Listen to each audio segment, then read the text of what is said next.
My son looked at me with eyes that did not belong to him anymore and said the words that broke something deep inside my chest.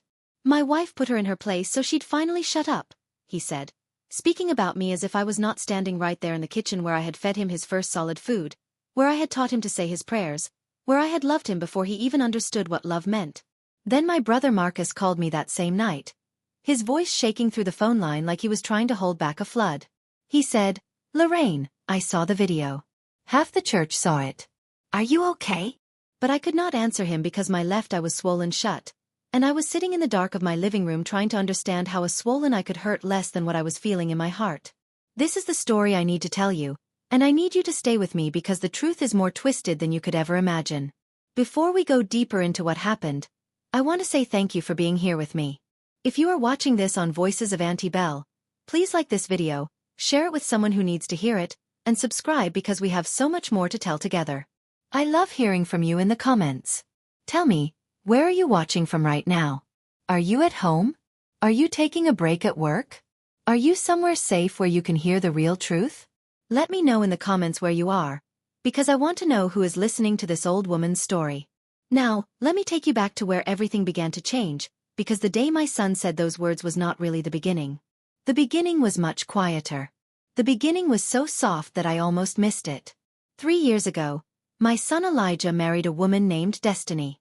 She was beautiful in a way that made people uncomfortable if they paid too much attention. She had a smile that never quite reached her eyes, and she moved through rooms like she was taking inventory of everything she saw. I remember the day Elijah brought her to my house for the first time. He was so nervous, so eager for me to love her the way he already did.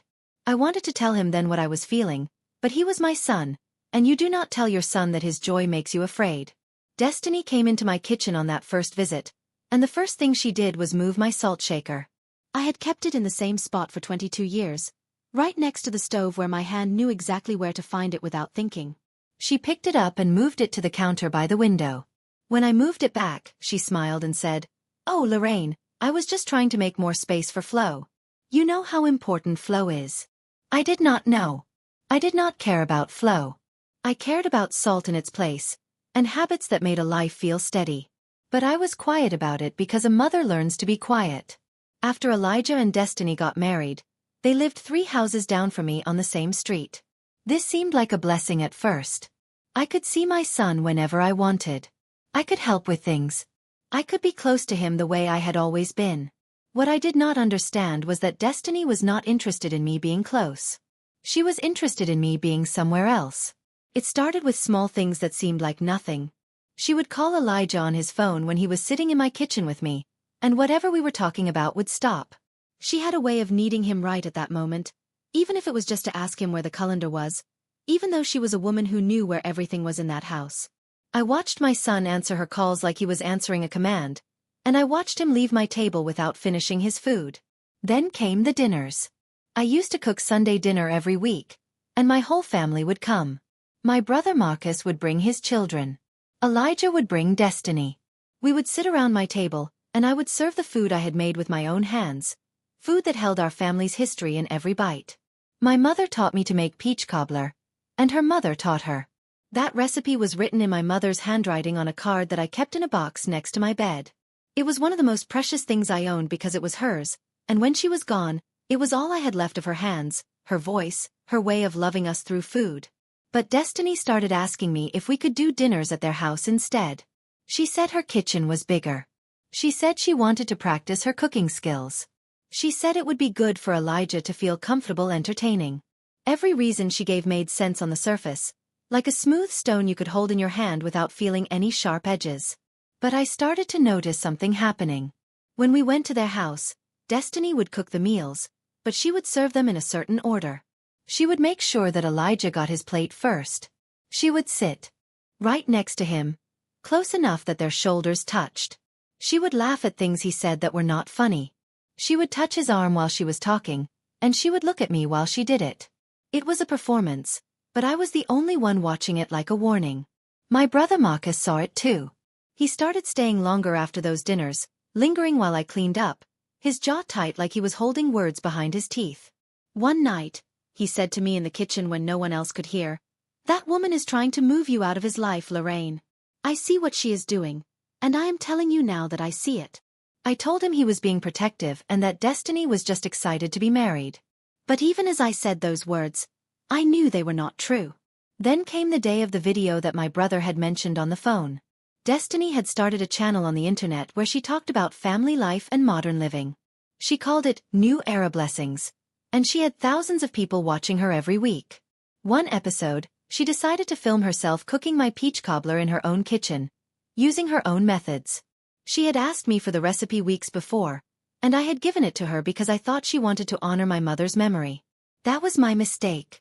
In the video, Destiny made the cobbler, but she changed everything about it. She used different spices. She cut the peaches differently. She even changed the way you layered it in the pan. And while she was making it, she talked about generational trauma and old ways that did not serve anyone anymore. She said things like, some families hold on to recipes like they are holding on to the past, and sometimes we have to break free from what our mothers taught us to become who we are meant to be.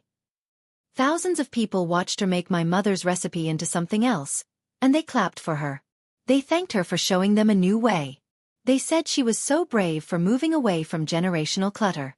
When I watched that video, something inside me understood that this was not about a recipe anymore. This was about taking something that was mine, something that belonged to my family, and remaking it into something that served her instead of us. This was about telling everyone who was watching that my mother's way was wrong, and Destiny's way was right. This was about erasing me, slowly piece by piece, in front of thousands of people who did not know who I was. That was the night my left eye got swollen shut. That was the night I finally said something instead of staying quiet. That was the night my son chose Destiny instead of me, and that was the night I realized that what was happening in my family was much bigger and much darker than one woman trying to erase one recipe. That was the night I understood that someone had sent her to do this, that this was part of a plan that had been growing in the shadows of my family for a very long time, and that if I did not do something, everything my mother had built, everything I had protected, everything that made us who we were, would be lost forever. The ice pack I held against my eye was melting, and so was my patience. For 3 days after that night, I did not leave my house. I did not answer calls from people asking what happened. I did not check the social media where Destiny had posted a picture of herself looking sad with a caption that said, "Sometimes loving someone means accepting their pain, even when they direct it at you." She had rewritten the story. She had made herself the victim, and she had made me the villain in front of everyone we knew. But I was thinking. Lord knows I was thinking. My brother Marcus came to my house on the 4th day with groceries and a look on his face that said he was ready for war. He sat at my kitchen table, and he told me things I had not known, things he had been putting together like pieces of a puzzle while I was busy being a good mother and a good woman and trying not to see what was right in front of me. Marcus said that 3 years ago, before Elijah ever met Destiny, there was a man named Jerome who started coming to our church. Jerome was charismatic and smooth, and he had money that he was not shy about spending. He started a men's group at the church, and he invited all the successful men, all the men with influence, all the men with families and businesses and respect in the community.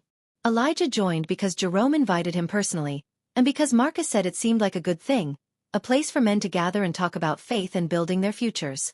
But Marcus had started paying attention to what Jerome was really doing. He was finding the men who were close to their mothers, the men who had strong women in their lives, and he was slowly, carefully, deliberately pulling them away. He did this by introducing them to women who were not who they seemed. Women who were beautiful and ambitious and willing to do exactly what Jerome told them to do. Women like Destiny. I felt my stomach turn when Marcus said this out loud. Marcus told me that Jerome worked with the pastor's wife, a woman named Sheila, who had access to everyone in the church. Sheila knew family histories. She knew who was vulnerable. She knew which mothers were strong enough to be dangerous to someone who wanted to control a family. And Sheila was helping Jerome place these women into the lives of men who were being groomed to become something other than what their mothers had raised them to be. I asked Marcus how he knew this was real and not just paranoia. He said he had been to one of Jerome's meetings, the ones that happened late at night in the basement of a building downtown, the ones where new recruits were shown videos and given documents about something Jerome called the New Order. Marcus said the goal was to reshape families from the inside out, to break the bonds between mothers and sons, to make the next generation believe that old ways were toxic and that progress meant erasing everything that came before. My hands were shaking when I asked Marcus if Elijah knew what was happening to him. He said, "No. That is the whole point, Lorraine. He does not know. Destiny makes him feel like he is making his own choices. She makes him feel progressive and modern and free. She tells him that you are holding him back with your traditions and your old-fashioned ways. She makes him feel like choosing her over you is the same as choosing himself. But he is not choosing. He is being moved like a chess piece, and Jerome is watching to see if it works. I stood up and walked to my window. I looked out at Elijah's house 3 doors down. I could see light in the kitchen. I could see Destiny moving around, and I could see my son sitting at the table, and I wondered if he was still in there, the boy I raised, or if Jerome had already taken him someplace I could not reach. Marcus said there was more. He said that Jerome was part of something much larger, something that went back decades. He said there were men like Jerome in other cities, in other churches, in other communities, all doing the same thing. They were building a network of control that used money, influence, and faith as weapons. They were targeting families that had strong roots, families that had held onto values and traditions, families like ours. I asked Marcus why Jerome would want to do this. What was the point? What did he get out of it? Marcus leaned back in his chair, and he looked at me with eyes that had seen something that had changed him. He said, "Power, Lorraine. Control. There is a group of people who believe that the only way to reshape society is to break family bonds first. If you can make a son forget his mother's wisdom, if you can make him ashamed of where he came from, if you can make him believe that his identity is something that someone else creates for him, then you can make him believe anything. You can make him do anything. You can make him be anything they want him to be." I sat back down. I felt old suddenly, older than I had ever felt in my life. But Marcus was not finished. He said he had found an ally, a woman named Victoria who had been trying to expose Jerome's network for years. Victoria's daughter had been involved with one of Jerome's men, and she had tried to warn her, just like I was trying to do. But her daughter did not listen, and now her daughter was trapped in a marriage where she had no say, no voice, no power. Victoria had documents. Victoria had recordings. Victoria had proof. Marcus said Victoria was willing to meet with me, but only if I was serious about fighting back. He said this would not be easy, and it would not be quick, and some people would hate me for what I was about to do. He said my family might fracture in ways I could not predict. But he also said that if I did not do something, if I did not fight back, then Elijah would be lost, and Richard, Elijah's son, would be next. Jerome was patient. Jerome was willing to wait a generation. Jerome was building an empire that fed on family loyalty by twisting it into something unrecognizable. I asked Marcus when we could meet Victoria. That same night, we drove to a coffee shop in a neighborhood I did not recognize, and we sat in a booth in the back corner where no one could see us. Victoria was a thin woman with gray hair and eyes that had learned to see the truth even when people were lying to her face. She had a folder full of papers, and she opened it slowly, like she was opening something sacred and dangerous at the same time. The papers showed a timeline. Jerome had been operating for 23 years. He had placed at least 40 women into families like ours, families in the church, families in business, families in education. Each woman had a specific role.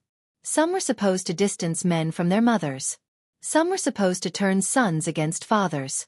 Some were supposed to change the way children were raised, the values they were taught, the faith they were given. It was systematic. It was deliberate. It was evil in a way that was almost beautiful because it was so carefully constructed. Victoria told me that Jerome's real name was not Jerome. That was the name he used in this city. In other cities he had other names. He reported to a council of men who met twice a year. They had money from sources that were hidden. They had influence in churches, in schools, in government. Their goal was nothing less than the reshaping of black families from the inside out, turning mothers into obstacles and children into soldiers in a war they did not understand they were fighting. I looked at the documents, and I saw Elijah's name. I saw notes about him. I saw dates and times when Jerome had met with him. I saw recommendations about Destiny that described her as highly effective and emotionally intelligent enough to maintain control without appearing controlling. I saw my grandchild's name mentioned in a section titled Second Generation Targets. Something broke open inside my chest. It was not anger. It was something deeper than anger. It was purpose. It was rage that had been transformed into clarity. It was the voice of my mother and all the women who came before me, telling me that this was exactly what they had been preparing me for, this moment, this fight, this war that was not about revenge but about survival. I looked at Victoria and I said, "Tell me what I need to do." She smiled, and it was not a kind smile. It was the smile of a woman who had been waiting for another woman to be ready. She pulled out another folder, and she said, "We are going to need to become ghosts, Lorraine. We are going to need to watch without being seen. We are going to need to gather evidence without leaving traces. And we are going to need to do this for as long as it takes." Then she opened the folder, and inside were photographs, surveillance reports, financial records, and messages between Jerome and Destiny that proved exactly what was happening. I saw the plan laid out in front of me. I saw my son's life, my grandchild's future, my family's soul hanging in the balance. And I understood that the only way to save them was to become someone I had never been before. Someone harder, someone colder, someone willing to fight with weapons that Jerome himself had taught me how to use. The game was no longer about defending what was mine. The game was about dismantling the entire system that had sent Destiny into my family in the first place. And I was ready to play. For 6 months, I became a ghost.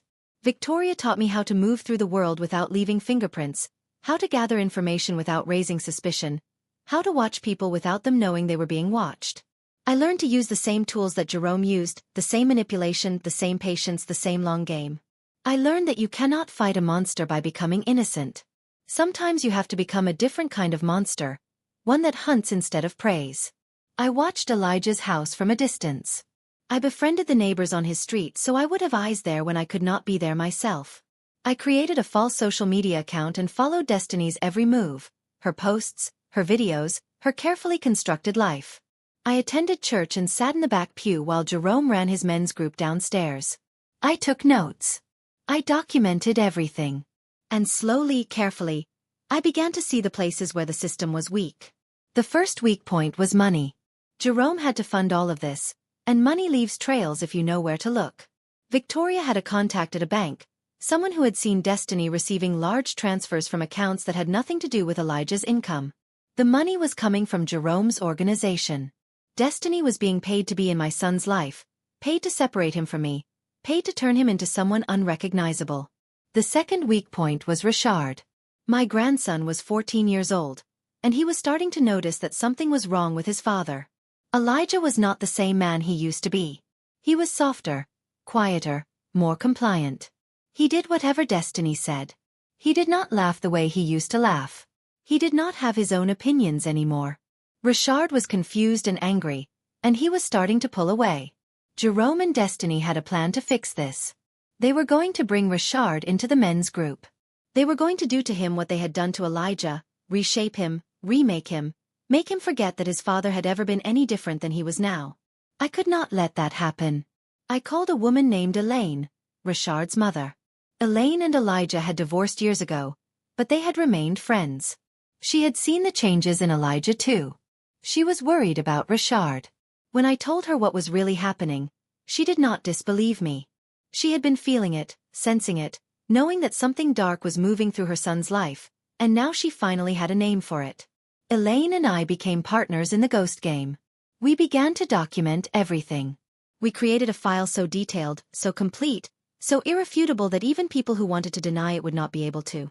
We gathered the bank records, the social media evidence, the recordings, the photographs, everything. And then we reached out to a journalist, a woman named Patricia who had been investigating religious fraud for years. Patricia looked at our evidence, and she went pale. She said, "This is bigger than I thought anyone was willing to go. This is institutional. This is coordinated. This is a crime." But before we could move forward with Patricia, before we could go public, something happened that changed everything. Richard was approached by Jerome in person. Jerome told him that his father loved him but that his father was weak, still stuck in old ways of thinking, still held back by his mother's influence. Jerome told Richard that he could help him become strong, truly strong, the kind of man his father could never be. He invited Richard to a special meeting, a private initiation into something bigger than himself. I found out about the meeting from one of my neighbors. I called Elaine. We did not have much time. We had to move faster than we had planned. We had to stop Jerome from taking Richard the way he had taken Elijah. That night, I drove to the address where the meeting was happening. It was a building on the east side of the city, a place that looked abandoned from the outside but that I knew was full of men inside, older men who had already been broken and remade, who were now helping to break other men. I parked down the street and waited. Inside that building, Jerome was telling Rashard that his grandmother was an obstacle, that she represented everything that was holding black men back, that manhood meant breaking away from mothers and their suffocating love. He was showing Rashard videos, showing him documents, showing him evidence that I was a bad influence, that I was toxic, that Rashard would be better off without me. Rashard was listening. Rashard was starting to believe it.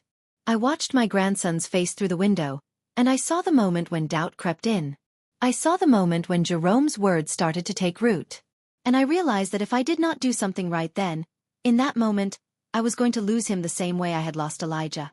He was going to become another chess piece, another soldier in Jerome's army, another weapon turned against his own family. So I did something I had never done before. I walked into that building. I walked into that room full of men who wanted to control the world. And I told the truth. I said, "My name is Lorraine Carter. I am Rashard's grandmother. And everything this man has told you is a lie." Jerome stood up. He looked at me, and for the first time, I saw fear in his eyes. Because he had never imagined that a mother would be brave enough to walk into his temple and challenge him. He had never imagined that a grandmother would love her family enough to risk everything to save it. I pulled out my phone. I had recordings. I had documents. I had proof of everything he had done, every woman he had placed, every family he had fractured, every lie he had told. I started playing them out loud, and I watched the men in that room start to understand that they were not part of something noble.